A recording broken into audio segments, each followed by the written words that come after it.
আল্লাহ 30 দিন ধরে না একবার সকাল থেকে তা প্রায় 10-11 ঘন্টার নিচে আর কাজ করি না।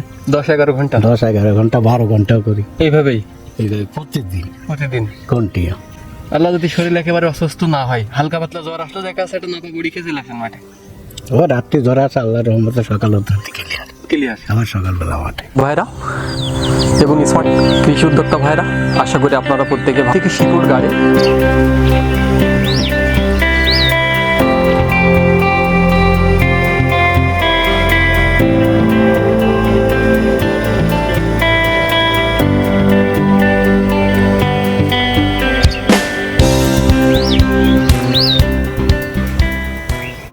আসসালামু আলাইকুম সম্মানিত দর্শক শ্রোতা ভাইরা, এটা কৃষকের ঘর।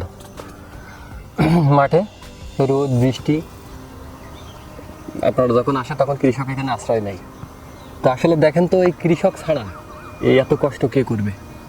যে পাশে চাচা বসে আছে, ওনার নিজের প্রজেক্ট, উনি যে পিপি মারতেছে, রোদ্রে ঘেমে শরীর ক্লান্ত হয়েছে, তাই আপনার তার আশ্রয় ঘরে এসে একটু রেস্ট নিচ্ছে। চাচা আসসালামু আলাইকুম। ওয়ালাইকুম আসসালাম। ভালো আছেন চাচা? হ্যাঁ, আল্লাহ পাক ভালোই রেখেছে। কি করছেন, কি কাজ করছেন? এই পিপি মারছি। পেয়ারা পিপি মারছেন? জি। তা আসলে কৃষক ছাড়া এত কষ্টের কাজ কি আর কেউ করতে পারবে? না, এই কৃষক ছাড়া কেউ করার ক্ষমতা আছে? আপনারা করতে পারবেন? না, আমরা তো এখানে বাগান পরিদর্শন করে একটা ভিডিও কন্টেন্ট করতে এসে আমাদের মানে কি কষ্ট ঘেমে একেবারে একাকার হয়ে গেছে। তা আসলে এই আপনারা এইভাবে রোদে পুড়ে, রোদে ভিজে, আপনার হচ্ছে রোদে পুড়ে আকাশে বৃষ্টিতে ভিজেই আপনারা এই কাজগুলো করে আছে। আল্লাহ 30 দিন ধরে না একবার সকাল থেকে তা প্রায় 10-11 ঘন্টার নিচে আর কাজ করি না। 10-11 ঘন্টা? 10-11 ঘন্টা 12 ঘন্টাও করি এইভাবেই এইভাবে প্রতিদিন প্রতিদিন কন্টিনিউ। আল্লাহ যদি শরীর একেবারে অসুস্থ না হয়, হালকা পাতলা জ্বর আসলে দেখা যাচ্ছে একটা নাপা বড়ি খেয়ে চলে আসেন মাঠে। ও রাত্রি জ্বর আছে, আল্লাহর রহমতে সকাল অবধি ক্লিয়ার আবার সকালবেলা মাঠে। আপনার শরীরে কি ডায়াবেটিস আছে? ডায়াবেটিস আছে কিনা আমি বলতে পারবো না। মানে আপনার হার্টের সমস্যা আছে?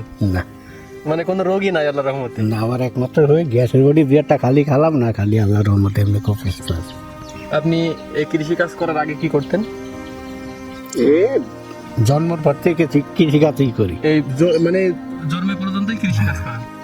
হ্যাঁ, আগে ওই কলার ব্যবসা করতাম, তারপর বিদ্যুৎ গেলাম, 3 বছর থাকলাম, মানুষ নিয়ে গেলাম। আসলে কোথাও শান্তি পাইলেন না এই কৃষি কাজ ছাড়া? না। মানে পাইলেন না কি জন্য? মানে শরীরে রক্তেই মিশে আছে কৃষি, কোথাও শান্তি নাই? না, কৃষিকাজ ছাড়া আর কোনো জায়গায় শান্তি নেই।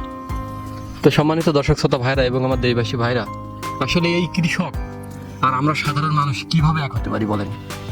তার কথাটা শুনেন, যে তার প্রাণ, তার নিঃশ্বাস, তার প্রশ্বাস এই কৃষিতে মিশে আছে। সে এর আগে কিন্তু 2টা কর্ম করছে, সে প্রবাস পর্যন্ত গেছে, কিন্তু ওই যে শেকড়ে মিশে আছে কৃষি, রক্তে মিশে আছে কৃষি। তা আসলে দেখেন তো, এই কৃষক ছাড়া এই এত কষ্ট কে করবে? আর এই কৃষকের ন্যায্য মূল্য সম্মান, এই কৃষকের পণ্য নিয়ে যারা আমার বাংলাদেশে সিন্ডিকেট করে, এই কৃষকের রক্ত ঝরানো, ঘাম ঝরানো ফসলকে তারা মানে কি বলবো, সামান্য মুহূর্তের ভিতরে তারা আপনার তিলকে তাল করিয়ে তে আপনার 3 টাকার জিনিস, আপনার 10 টাকার জিনিস 3 টাকাতে কিনে তে এই কৃষিকে আপনার মানে একটা কি কৃষকের আপনার নাস্তানাবুত একটা অবস্থা করে, এটা আসলে সহ্য করার মতো কথা নাই। তো আমাদের প্রত্যেকের নৈতিক দায়িত্ব কৃষকের পাশে থাকা। তো ভিডিওটা ভালো লাগলে আমার দেশবাসীকে দেখার সুযোগ করে দেবেন, এই বিশ্ববাসীকে দেখার সুযোগ করে দেবেন। সবাই ভালো থাকবেন। আসসালামু আলাইকুম, আল্লাহ হাফেজ।